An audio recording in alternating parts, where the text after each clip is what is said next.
Valentine's Day? Nah.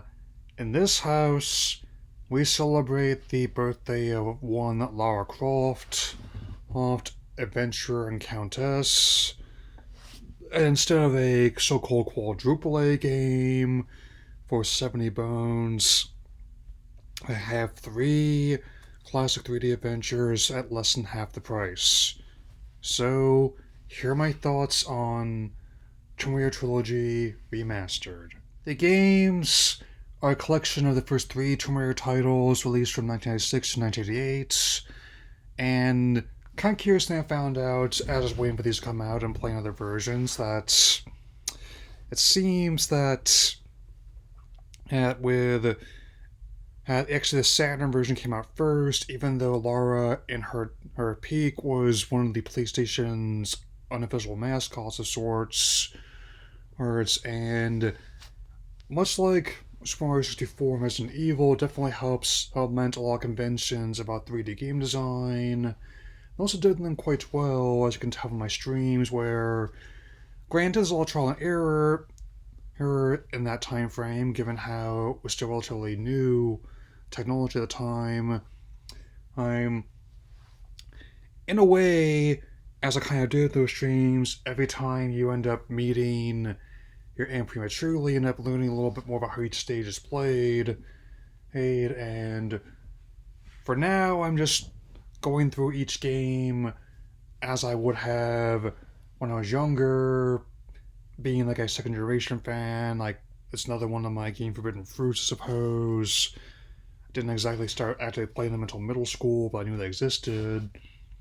So, it also might be why part of my head never or mentally aged past those days is the fact that her now iconic figure was created by accident when the programmers messed up the values when inputting the polygon counts. Admittedly, when the Embracer Group bought out Crystal Dynamics, along with Aspire Media, both of whom were involved with this game, and they also have a stake in Saber Interactive as well as Support Studio. My thoughts, like many others, were a mixture of both skepticism and cautious optimism, given the state of the franchise. A mindset which has been somewhat justified given the recent cancellation of a new Deus Ex game and letting go 97 people associated with that title. That aside, I think they've done a great job with this remaster. I also like the whole idea you can switch to the classic visuals with the push of a button, kind of like in the Master Chief Collection of Halo in some respects, and also on top of having like a classic control scheme with people who are used to that like me, they also have a bit more fluid control scheme like they did in Tomb Raider Legend Anniversary, which are the most notable titles that Crystal Dynamics worked on once they got the rights after Core Design lost them. And they either came Rebellion in development, and now there's a subsidiary of Crytek UK. And I definitely can imagine that the early reception is also uniformly positive so far. And even though there's talk about making the next main game darker, I'm not so certain about that. I actually would prefer if they went back to basics and made the game memes fun again, and where you can still have action within reason. You can see running afoul of some wildlife, and these are the games where you encounter more fantastical beings, and at some points dinosaurs even, furthering the parallels with Indiana Jones, especially the fact that Lara is functionally his distaff counterpart.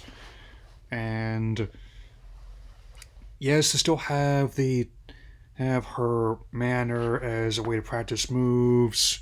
Who's probably could show you some of those on whatever I feel like a basis. And yes, you can also still lock Winston in the freezer if you're feeling particularly inclined. Yeah. I also kind of like the little details, like exclamation point appearing when you're over a secret or something that's going to interact with, whether it's a treasure, a piece of ammunition or equipment, or switch you need to push in order to progress in the stage. And it's definitely not the most daunting one to pick up and play, but it's also one that's also tough to truly master, and one that's had influence on not only its console generation, but many other subsequent major titles as a whole, which owe a conscious or subtle favor towards Miss Croft as well. This is not the only Tomb Raider related video I'll be talking about this year, nor will it be the only remaster of a legacy game I'll talk about this month either. There's one coming out in a couple of weeks, things that you might say has a force to be dealt with. Just not the one you might be thinking of just yet. Believe me, I still plan to do it in May.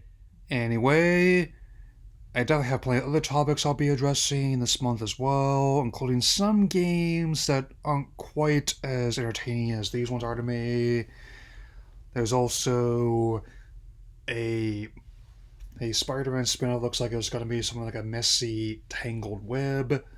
And also, the new Godzilla Cross Con trailer looks sufficiently awesome. I'd definitely be willing to address that. So, there we go for now. Take care, everyone.